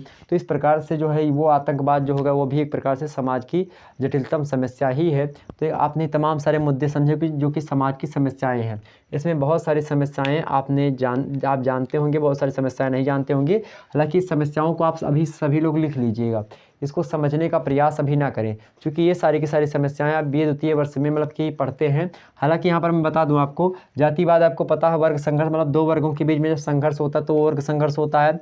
अब दो वर्ग, एक उच्च वर्ग होगा एक निम्न वर्ग होगा, ठीक, तो उन दोनों के बीच में संघर्ष जो है जरूर होगा। मान लेते हैं एक मजदूर है, एक फैक्ट्री का मालिक है, तो उन दोनों के बीच के संघर्ष को वर्ग संघर्ष कहा जाता है। कार्ल मार्क्स इस विचारधारा के प्रणेता, वर्ग संघर्ष की विचारधारा दी है उन्होंने। अल्पसंख्यकों की समस्याएं बहुत सारी होती हैं। अल्पसंख्यक अर्थात हिंदू, मुस्लिम या फिर जो भी संख्या में कम होते, धर्म के आधार पर, भाषा के आधार पर, या फिर और भी कई आधार हैं इसके जो है। अब अल्पसंख्यक की समस्याएं, तो उस अल्पसंख्यक की समस्याएं होती हैं। और उसके निर्धनता भी एक समस्या है। और मद्यपान भी समस्या, मद्यपान दारू, मदिरा, बीड़ी, चरस, अफीम, गुटखा, ये सब अगर कुछ जो व्यक्ति सेवन कर रहा है उसी को मद्यपान से भी कहते हैं, तो वो भी एक समस्या समाज की। और अपराध, चूँकि मद्यपान व्यक्ति करेगा, और चूँकि अपराध भी एक प्रकार से कौन व्यक्ति करता है, जो कि समाज मतलब एक प्रकार से सामाजिक मापदंडों को नहीं जानता, सामाजिक नियमों को नहीं जानता, हालांकि जानता भी है तो भी वो करता है, ये भी एक अपराध है। साइबर अपराध अर्थात जो आप कोई हैकिंग वगैरह जो होती है वो साइबर अपराध कहलाता है। घरेलू हिंसा का मतलब क्या होता है, घरेलू हिंसा वो हिंसा जो कि एक प्रकार से जो घर में रह रहे हैं, घर में कोई व्यक्ति रह रहा है मान लेते हैं आपके, अब घर में जैसे महिलाएं हैं या फिर आपके छोटे कोई हैं या फिर बुजुर्ग हैं, उन पर आप अत्याचार करें, उन पर आप हिंसा करें, तो वैसी हिंसा क्या होगी, घरेलू हिंसा होगी। बुजुर्गों की समस्याएं बहुत सारी हैं। बुजुर्गों पर बहुत सारे माता पिता जो होते हैं उन पर अत्याचार होते हैं, उन पर खाना पानी नहीं दिया जाता, फिर उनको या भगा दिया जाता है, तो आप वो वृद्धाश्रम में रहते हैं जाकर के, तो वो भी समस्या है एक प्रकार से समाज की। अंतःपीढ़ी संघर्ष एवं अंतरपीढ़ी संघर्ष, अंतःपीढ़ी संघर्ष की जब दो पीढ़ियों के बीच में संघर्ष होता है तो उसको अंतरपीढ़ी संघर्ष कहते हैं। जब एक पीढ़ी के बीच में संघर्ष होता है उसको अंतःपीढ़ी संघर्ष। अंतः माने अर्थात एक ही पीढ़ी के बीच में, अर्थात जो हमारी पीढ़ी है, हमारी पीढ़ी के बीच में ये संघर्ष हो कि हाँ अगर मैं पैंट शर्ट पहनता हूँ तो मेरे और दूसरे जो पैंट शर्ट पहनने वाला व्यक्ति है या फिर मेरे जो है समकालीन है, मेरे एज का है, उसके बीच में जो है संघर्ष हो, ठीक, किसी विचारधारा को लेकर के, किसी सामाजिक विचारधारा को लेकर के। जब एक पीढ़ी के बीच में अर्थात एक पीढ़ी के ही अंदर संघर्ष होता है तो इस प्रकार के संघर्ष को अंतःपीढ़ी संघर्ष कहते हैं। लेकिन जब यही संघर्ष अर्थात आपके दादा के बीच से, मतलब आपके दादा से और आपके बीच में जब कोई संघर्ष होता है किसी विचारधारा को, किसी सामाजिक विचारधारा के बीच में, जब आपको आपके बीच में और आपके दादा के बीच में कोई, या फिर आपके जो बाबा हैं या फिर आपके पिताजी से जो पिताजी हैं उनको भी मान लीजिए, उनके विचारों के बीच में, अर्थात उनके विचार कुछ दूसरे होंगे, थोड़ा सा उनके विचार थोड़ा सा प्राचीन होंगे और आपके थोड़ा सा विचार क्या होंगे, मॉडर्न होंगे, थोड़ा नवीनतम जो है परंपरा पर आधारित होंगे। आप थोड़ा सा नवीन विचारधारा से प्रेरित होंगे और थोड़े से आपके पिताजी थोड़ा सा प्राचीन विचारधारा से प्रेरित होंगे। तो उन दोनों विचारधाराओं में जाहिर सी बात है खटपट कुछ होगा ज़रूर। वो हो सकता है कि भगवान को मानते हो आप, भगवान को उतना ना मानते हो, या फिर हो सकता है ऐसी विचारधारा, वैसे भगवान को मानना चाहिए सभी व्यक्ति को। भगवान को जो व्यक्ति नहीं मानता है उसको भगवान जो है एक प्रकार से अपने पास जल्दी मतलब नहीं बुलाते हैं। तो कहीं ना कहीं भगवान को भी मानना चाहिए। आप लोग ज़्यादा वो मत बनिएगा कि हाँ मैं ज़्यादा पढ़ लिख लिया हूँ तो बहुत ज़्यादा हो गया कि अब भगवान ही नहीं है, भगवान कहाँ हैं तो मिलते क्यों नहीं। जिस दिन मिलेंगे उस दिन भाई गड़बड़ हो जाएगा। तो ज़्यादा मिलने की कोशिश मत करिएगा, बस ये विश्वास करो कि वो ही है, मतलब भगवान है, प्रकृति है। और जो व्यक्ति प्रकृति के साथ अपने आप को अनुकूलन नहीं करता, प्रकृति उसका स्वतः ही निरसन कर देती है।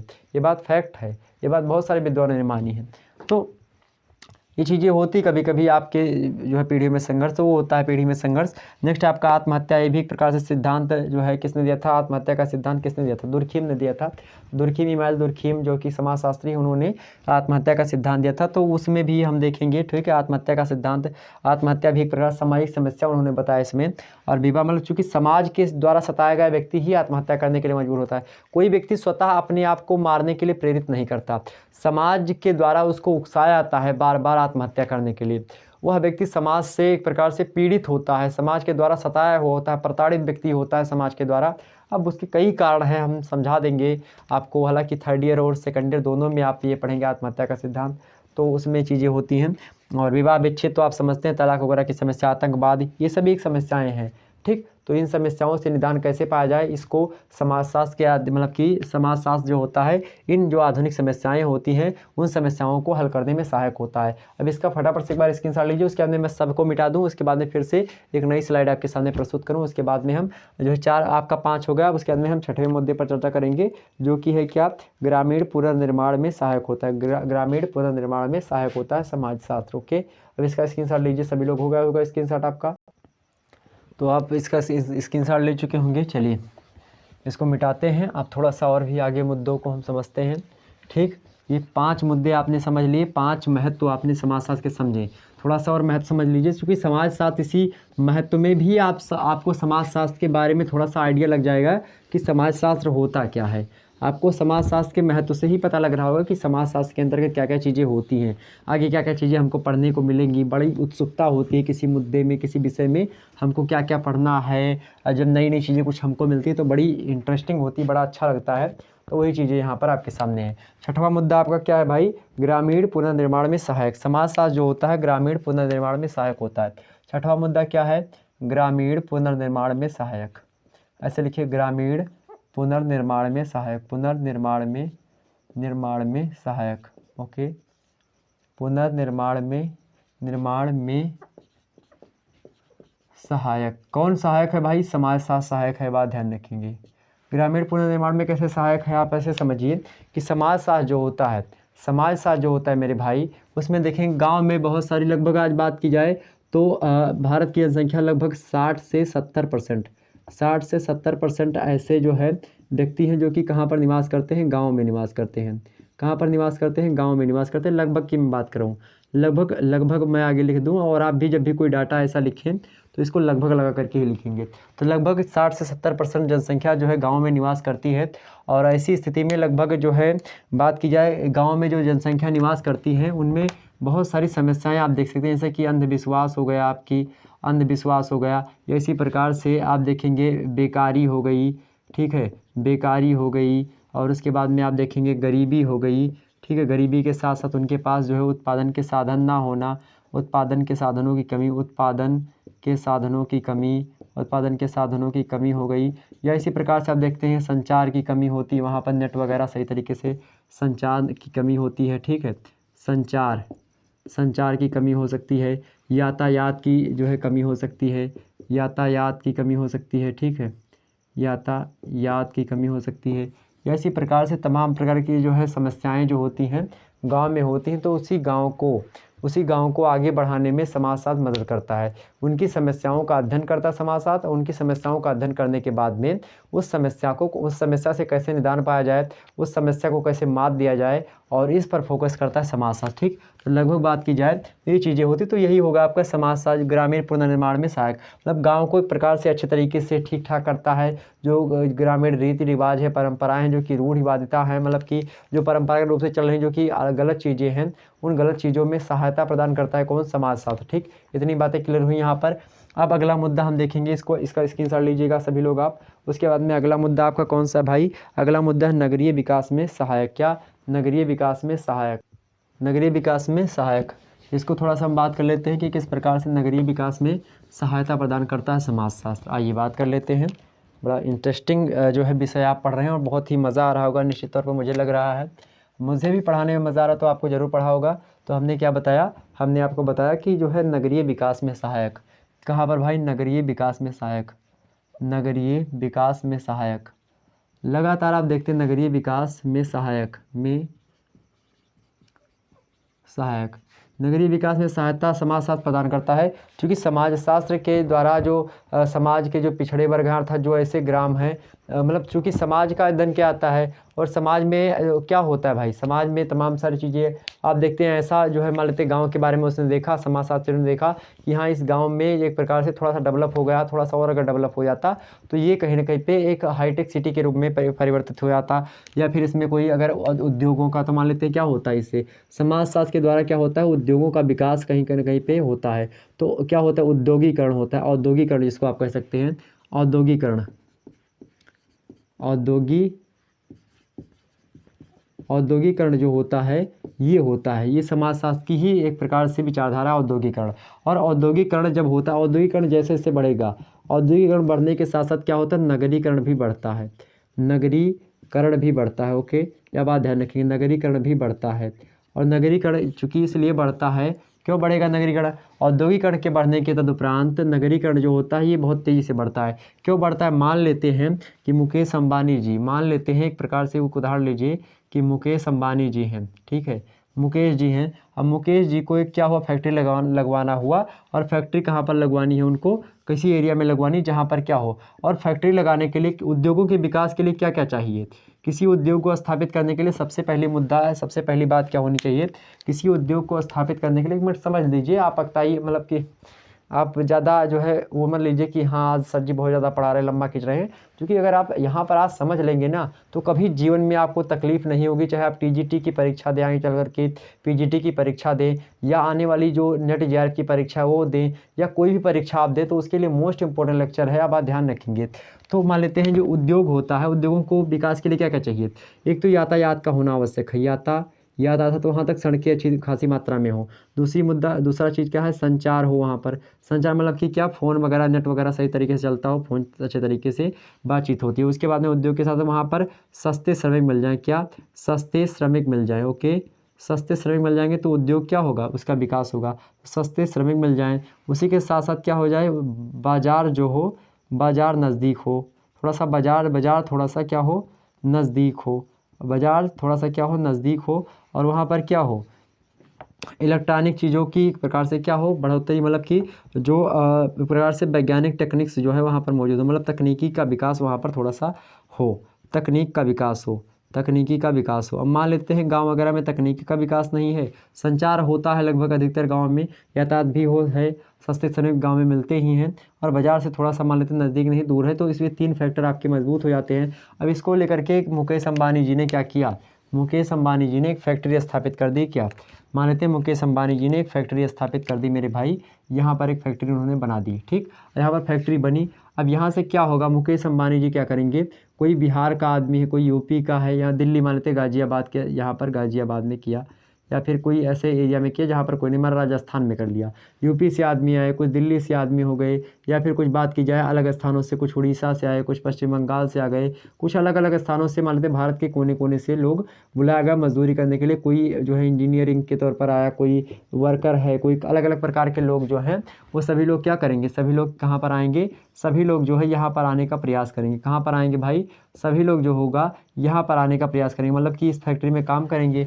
अब जब यहाँ पर कोई फैक्ट्री बनती है किसी भी क्षेत्र में, जब कोई मान लेते फैक्ट्री बन गई, ये फैक्ट्री यहाँ पर बन गई, यहाँ पर विभिन्न क्षेत्रों के जो है लोग अलग अलग स्थानों से क्या हुए हैं, यहाँ पर आए हुए हैं। अब जब अलग अलग स्थानों से लोग यहाँ पर आ चुके हैं, तो यहाँ पर क्या होगा, जो लोग आए हैं यहाँ पर लगातार क्या करेंगे, लगातार काम करने वाले जो होंगे वो यहीं पर क्या करेंगे, अपनी ज़िंदगी सुधारेंगे। अब हो सकता है उनमें से किसी की शादी हुई, किसी की नहीं हुई, जिनकी शादी हो गई है तो उनके बाल बच्चे घर पर हैं, तो क्या करेंगे, अपने बीवी बच्चों को यहाँ पर जो है बसाने का प्रयास करेंगे। तो इसके चारों तरफ क्या होगा, एक प्रकार से घनी आबादी होना प्रारंभ हो जाएगी। धीरे धीरे क्या होगा, लोग अपने अपने जितने भी लोग अलग अलग से आए हैं वो लोग यहाँ पर रहने का प्रयास करेंगे। मान लेते कोई विद्यालय वगैरह खुल गया तो वहाँ पर बच्चे आकर के रहना प्रारंभ करेंगे।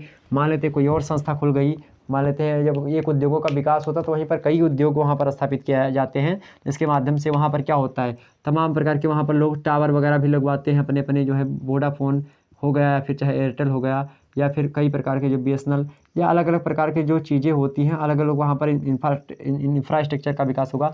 एक उद्योग बढ़ा, उसके उद्योग सक्सेस हुआ, उस उद्योगों के माध्यम से वहाँ पर और भी तमाम सारे उद्योग आए, कॉलेजेज आए, वहाँ पर विश्वविद्यालय खुल गया, कोई एक प्रकार से और भी चीज़ें खुल गई जो कि अट्रैक्टिव करती है लोगों को। यहाँ पर एक प्रकार से कोचिंग संस्थाएँ बहुत सारी खुल गई, तो क्या होगा, बच्चों का जमाव वहाँ पर होगा, बुजुर्गों का जमाव होगा, बड़े बड़े लोग वहाँ पर आकर के स्थान ग्रहण करेंगे। नौकरी करने वाले हैं, जो उसमें काम करने वाले हैं, चाहे वो फैक्ट्री का मालिक हो, चाहे वो मजदूर हो, एक प्रकार से तो बहुत सारे लोग क्या हो जाएंगे, इकट्ठा हो जाएंगे। तो क्या हो जाएगा, यहाँ पर क्या बहुत सारे लोगों का एक प्रकार जमावड़ा हो जाएगा, और यही जमावड़ा क्या हो जाएगा, ये जो गाँव क्षेत्र था या बीहड़ क्षेत्र था, वही किस में बदल जाएगा, वही नगर क्षेत्र में बदल जाएगा। तो ये हो गई आपकी क्या, ये कहीं ना कहीं पे एक प्रक्रिया क्या है, कैसी प्रक्रिया, तो ये और सामाजिक प्रक्रिया ही है।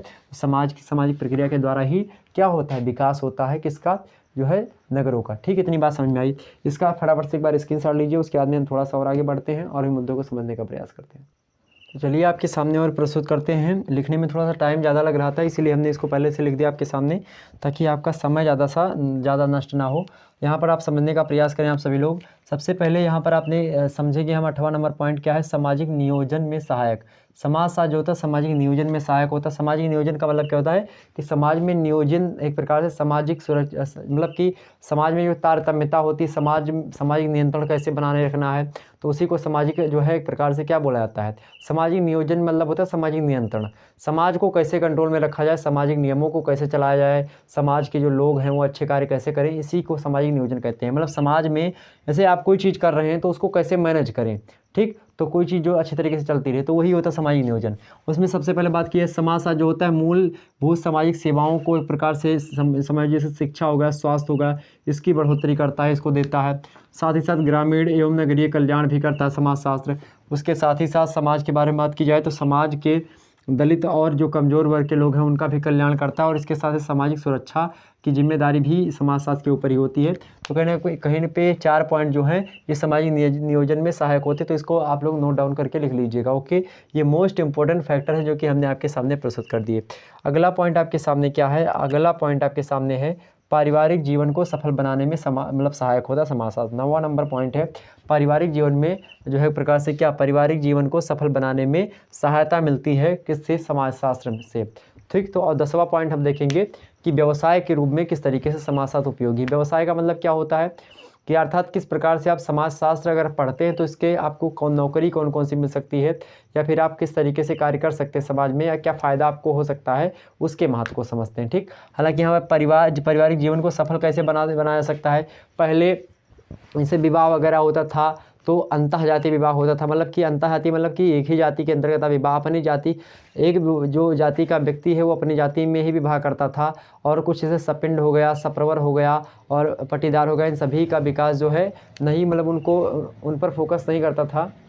तो पहले एक ही जाति वगैरह में विवाह होता था, लेकिन अब आप क्या कर सकते हैं, आप किसी अन्य जाति में विवाह कर सकते हैं। और ये निर्णय जो है कैसे लिया गया, चूँकि समाजशास्त्रियों ने इस पर जो है विचार विमर्श किया कि अगर कोई व्यक्ति अन्य जाति में विवाह करता है, अन्य धर्म में विवाह करता है, तो इससे क्या प्रभाव होता है, या फिर ऐसे तमाम प्रकार के रिसर्च होते रहते समाजशास्त्र के अंतर्गत। तो रिसर्च वगैरह करके ही जो है इस मुद्दे पर आज समाज में देखते होंगे आप, अंतर्जातीय विवाह होने लगे। आप मूवीज़ वगैरह में देखते हैं लगातार जो है अंतर्जातीय विवाह होते हैं। अंतर्जातीय मतलब होता है दो विवाह, एक प्रकार से, एक तो अंतःजातीय विवाह जो कि एक प्रकार से मान्य है, समाज के द्वारा अंतःजातीय विवाह मान्य है, मतलब कि आप अपने जाति के अंदर विवाह करें ये मान्य है, अपने धर्म के अंतर्गत विवाह करेंगे मान्य है, लेकिन आप किसी दूसरे धर्म में विवाह करें ये मान्य नहीं है समाज की दृष्टि, सामाजिक मापदंडों के, सामाजिक मूल्यों के, सामाजिक नियमों के खिलाफ है। आप जो है अपनी जाति में विवाह नहीं करते हैं, दूसरी जाति में विवाह करते हैं, तो इस प्रकार के विवाह को अंतरजातीय विवाह कहते हैं। और जब किसी दूसरे धर्म में विवाह करते हैं तो उसको अंतरधार्मिक विवाह कहते हैं। ठीक, अंतरधार्मिक विवाह मतलब कि दो धर्मों के बीच में विवाह हो गया।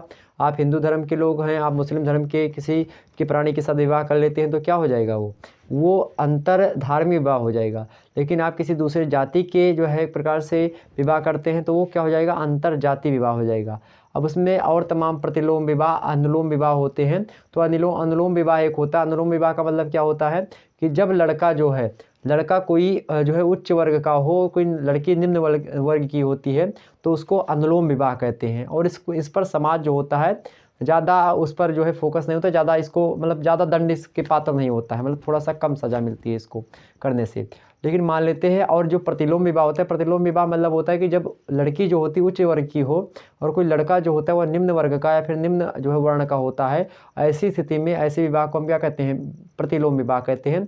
ये काफ़ी दंड का जो है प्रकार से पात्र होता है जो प्राणी करता है। तो कहीं ना कहीं पे हम समझेंगे जब विवाह चैप्टर होगा तो विवाह में कई प्रकार के विवाह होते हैं, उसको समझेंगे। हिंदू विवाह में जो 8 प्रकार के विवाह मुख्य रूप से प्रचलित हैं, आर्ष विवाह, ब्रह्म विवाह, ब्राह्मण विवाह, कई विवाह होते हैं। गंधर्व विवाह जो कि आजकल जो प्रेम विवाह होता है उसी को गंधर्व विवाह कहते हैं, तो उसको हम समझ लेंगे क्या होता है। अब हम थोड़ा 10वां मुद्दा समझते हैं जो कि सबसे ज़्यादा मोस्ट इंपॉर्टेंट है आपकी परीक्षा की दृष्टि से और आप सभी के लिए भी इम्पोर्टेंट है। ओके, तो हमने लगभग 9 तरीके से जो है 9 पॉइंट के माध्यम से समाजशास्त्र के महत्व को समझ लिया।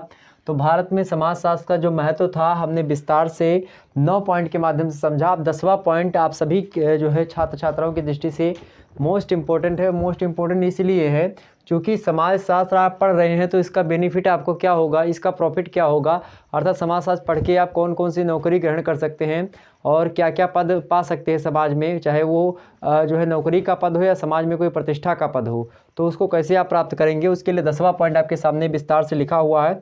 और समय अभाव को देखते हुए जो है इसको हमने पहले से आपके सामने अंकित कर रखा है, तो इसको आप देखेंगे। 10वां पॉइंट क्या है, व्यवसाय के रूप में समाजशास्त्र का महत्व। व्यवसाय के रूप में भारत में समाजशास्त्र का क्या महत्व है कि अर्थात इससे क्या क्या व्यवसाय जो है लोग कर सकते हैं। इसको पढ़ने के बाद में इसके बारे में जो व्यक्ति जानकार हो जाएगा उस जानकार व्यक्ति को कौन कौन सी नौकरी मिल सकती है समाज में। आइए बात करते हैं। पहला जो आपका मुद्दा है, पहला जो पॉइंट आपके सामने है कि उद्योगों एवं सरकार में लेबर वेलफेयर अधिकारी के रूप में। तो आप समाजशास्त्र को पढ़ करके उद्योगों मतलब औद्योगिक क्षेत्रों में, चाहे सरकारी क्षेत्रों में, चाहे आप जो है सरकारी नौकरी में लेबर वेलफेयर अधिकारी बन सकते हैं और चाहे प्राइवेट तरीके से आप सरकार जो है लेबर वेलफेयर अधिकारी के रूप में कार्य कर सकते हैं यहाँ पर। ठीक, नेक्स्ट आपकी बात है क्या, दूसरी नौकरी सामाजिक सुरक्षा के क्षेत्र में, जैसे कि बात की जाए जैसे सामाजिक सुरक्षा में रोजगार कार्यालय होगा, उसमें आप नौकरी पा सकते हैं रोजगार कार्यालय में। बेरोजगारी बीमा योजना के क्षेत्र में आप नौकरी पा सकते हैं।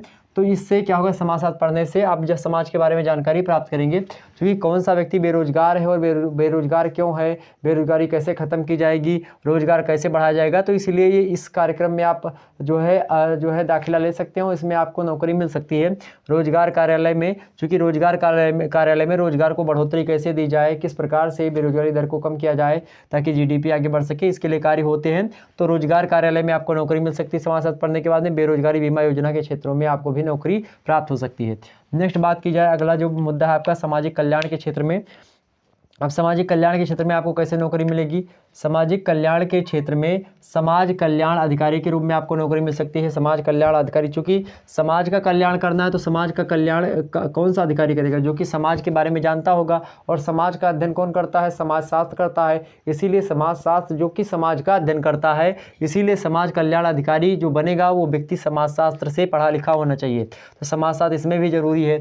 अगला है आपका क्या, बाल कल्याण अधिकारी के रूप में। बाल कल्याण, चूँकि बाल विकास जो होता है, फिर बालक का एक प्रकार से जो बाल अपराध बालक ना करे या फिर बालक के विकास, चूँकि बालक का विकास जो होता है सामाजिकरण की प्रक्रिया के तदुपरांत होता है। और जब बालक का विकास जो होता है वह सामाजिकरण की प्रक्रिया से होता है। समझिएगा, जब सोशलाइजेशन होता है किसी व्यक्ति बच्चे का तो कहीं ना कहीं वो बच्चों से ही होता है। और बच्चों में बात की जाए तो परिवार से शुरुआत में सबसे पहले होता है। किससे होता है, परिवार से। परिवार में सबसे पहला जो होता है उसकी जो माता होती है, बालक का शिक्षा साथ में आप पढ़ते होंगे, बालक का जो प्रथम या फिर बालक की जो प्रथम टीचर होती है या फिर प्रथम शिक्षक जो होती है वह कौन होता है, वह उसकी माता होती है। ठीक, ध्यान रखिए, प्रथम शिक्षक कौन होता है, माता होती है। द्वितीय शिक्षक उसके पिता होते हैं। तो ये अपने माता पिता के जो तमाम सारे गुण होता है धीरे धीरे सीखता है। उसके बाद में जो है समाज का ही एक जो है समूह होता है, क्रीड़ा समूह। क्रीड़ा समूह से भी एक प्रकार समाजीकरण होता है। साथ ही साथ उसके बाद में स्कूल जाएगा तो स्कूल भी एक प्रकार से एक सामाजिक संस्था ही है। ठीक, तो ये कहीं ना कहीं पे ये सभी और आरी पड़ोस जो आपके पड़ोस होंगे, तो जो पड़ोसी होंगे या फिर जो आपकी जजमानी व्यवस्था होगी, पड़ोसी हो गई, चाहे आपकी जजमानी व्यवस्था हो गई। ठीक है, एक जाति से दूसरी जाति का कैसा जो व्यवहार होता है उसी व्यवहारों को जजमानी व्यवस्था कहते हैं। तो इस प्रकार के जो व्यवहार होते हैं, इन्हीं सभी व्यवहारों से जो बच्चा होता है उसका विकास होता है। तो इसीलिए जो बालक कल्याण होगा या फिर बाल का कल्याण, अर्थात जो बालक का कल्याण किया जाएगा, उस अधिकारी को उस पद पर इसलिए नियुक्त किया जाएगा चूँकि वह व्यक्ति समाजशास्त्र का ज्ञाता हो, चूँकि समाजशास्त्र के द्वारा ही बालक के जो है चहुमुखी प्रतिभा का विकास संभव होता है। ठीक, आगे समझते हैं हम। अगला नौकरी आपकी क्या है, ग्राम कल्याण अधिकारी के रूप में। चूँकि गांव का विकास, और अभी हमने आपको बताया कि गांव का डेवलपमेंट कैसे करना है, नगरीकरण में बढ़ावा देना हुआ, चाहे गांव के आर्थिक तंत्र का ढांचा हुआ, और चाहे गांव की सामाजिक स्थिति को ऊपर उठाना हुआ, उसमें जो होता है समाज शास्त्र एक अहम भूमिका निभाता है। इसलिए जो है ग्राम कल्याण अधिकारी के रूप में आपकी नियुक्ति इसको पढ़ने के माध्यम से हो सकती है। नेक्स्ट आपका जो है नौकरी के रूप में आप विधवा कल्याण के क्षेत्र में नारी निकेतन के अध्यक्ष के रूप में कार्य कर सकते हैं। विधवा कल्याण के क्षेत्र में, विधवा कल्याण क्या होता है, नारी निकेतन एक जो है मतलब एक प्रकार संस्था है, उस संस्था में आप अध्यक्ष के पद पर कार्य कर सकते हैं। चूँकि नारी को लेकर के घरेलू हिंसा, आप देखते हैं घरेलू हिंसा जो होती है, आप एक समस्या होती है घरेलू, एक मिनट यहाँ पर लिखेंगे, घरेलू हिंसा जो होती है, घरेलू हिंसा जो होती है, चूँकि महिलाओं पर की गई हिंसा ही घरेलू हिंसा की श्रेणी में मुख्यतः आती है। तो इसीलिए जो है जो महिला सशक्तिकरण कानून वगैरह बनते हैं, उससे कहीं ना कहीं पे नारी को बढ़ाने के लिए, नारी को आगे शिक्षित करने के लिए, नारियों को जो है पुरुषों के साथ हाथ बढ़ाने के लिए या पुरुषों के साथ कार्य करने के लिए कई प्रकार की जो चीज़ें होती हैं उनमें आगे बढ़ने के लिए नारियों को नारी निकेतन संस्था जो होती कार्य करती है, उसके अध्यक्ष पद के रूप में, या फिर उसमें और भी तमाम सारे पद होते हैं, उनके पद को प्राप्त करने के लिए आपको समाजशास्त्र से पढ़ा होना अति आवश्यक होना चाहिए। नेक्स्ट है आपका क्या, नेक्स्ट है आपका कौन सा, सामाजिक शिक्षा के क्षेत्र में। सामाजिक शिक्षा के क्षेत्र में या फिर प्रौढ़ शिक्षा अधिकारी के रूप में। तो एक तो सामाजिक शिक्षा जो है आपकी, सामाजिक शिक्षा, चूँकि सामाजिक शब्द लगा है, और सामाजिक शिक्षा वही व्यक्ति जो है दे सकता है, या फिर वही व्यक्ति जो है लोगों को बता सकता है सामाजिक शिक्षा के बारे में जो कि समाजशास्त्र का ज्ञाता हो। जो व्यक्ति समाज के बारे में जानेगा वही सामाजिक क्रियाओं के बारे में, सामाजिक प्रक्रियाओं के बारे में समझेगा, इसलिए सामाजिक शिक्षा के क्षेत्र में नौकरी उसको मिल सकती है। साथ ही साथ प्रौढ़ शिक्षा के अधिकारी के रूप में उसको नौकरी मिल सकती है। प्रौढ़ शिक्षा कब होती है, जब व्यक्ति बड़ा हो जाता है। तो प्रौढ़ शिक्षा चूँकि समाज में होती है, और समाज के लोगों को कैसे डील करना है, कैसे समाज के लोग होते हैं, उसका एक प्रकार से प्रौढ़ जो है वही लोग जानते हैं जो कि समाज का अध्ययन करते हैं। तो प्रौढ़ों की जो शिक्षा होती है वो प्रौढ़ शिक्षा अधिकारी के अंतर्गत होती है।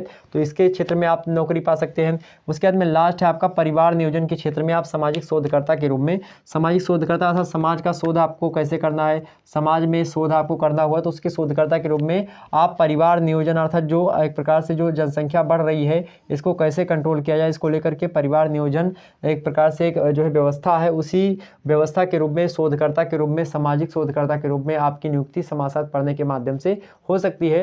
तो एक प्रकार से आपने इतने सारे 10 पॉइंट समझे, जो कि मतलब कि 10वें पॉइंट के अंतर्गत आपने लगभग 3 और 3 6 पॉइंट को समझा, जो कि आपके नौकरी से संबंधित है, जो कि हमने आपको बता दिया। तो यह भी एक प्रकार समाजशास्त्र का भारत में महत्व है। तो आपने जो है लगभग तमाम सारे महत्व को समझा, 10 पॉइंट के माध्यम से हमने समाजशास्त्र के महत्व को समझा। समाजशास्त्र जो होता है एक प्रकार से ऐसी विषय वस्तु है, या ऐसा एक प्रकार से इसका महत्व समाज में है, जो कि चूंकि समाज का अध्ययन करता है, समाज का एक प्रकार से मूल अंग होता है। समाज की प्रथम इकाई व्यक्ति ही होता है। समाज की प्रथम इकाई कौन है भाई, व्यक्ति है। ठीक, और व्यक्ति जो होता है वो समाज का निर्माण करता है, और समाज के द्वारा व्यक्ति का निर्माण होता है। ठीक, समाज के जो नियम होते हैं, समाज के जो क्रियाएं प्रतिक्रियाएं होती हैं, उसी से बच्चे का विकास, उसी से व्यक्ति का विकास होता है। तो व्यक्ति के व्यक्तित्व का विकास समाज के द्वारा होता है, और समाज बनता किससे है, व्यक्तियों के संबंधों से बनता है। ठीक, इतनी बात समझ में आई। तो समाज शास्त्र के महत्व को आपने समझ लिया, विस्तार से हमने हर एक मुद्दे को बताया। आप सभी लोग एक बार क्या करेंगे, वीडियो को लाइक और शेयर कर दीजिए। जितने भी लोग देख रहे हैं फटाफट से सभी लोग वीडियो को लाइक और शेयर करेंगे।